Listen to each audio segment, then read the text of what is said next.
What are the pros of BONOSS titanium stud conversion? Aesthetically, they penetrate the wheels, which provide a sporty and aggressive look.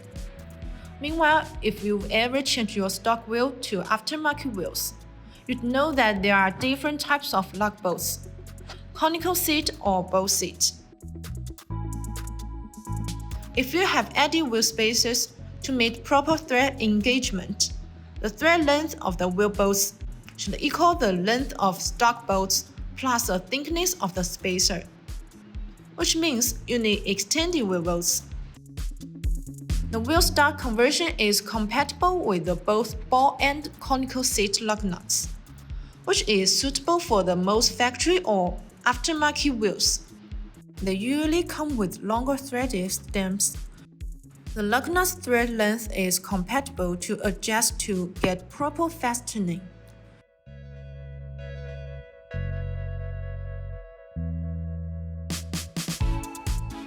"17mm wheel stud conversion allows for the safe use of different thickness wheel spacers below 20mm.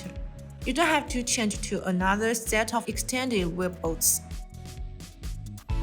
BONOSS forged titanium exposed wheel stud conversion applies forged titanium alloy material. The titanium alloys are light in weight as well as very strong. They feature great fatigue strength and tensile strength, hard and high temperature resistance. BONOSS titanium wheel studs are fully TUV and ISO standard test report certificated, which truly guarantees safety. Each stud conversion is processed hot anodized surface treatment with extraordinarily corrosion resistance ability.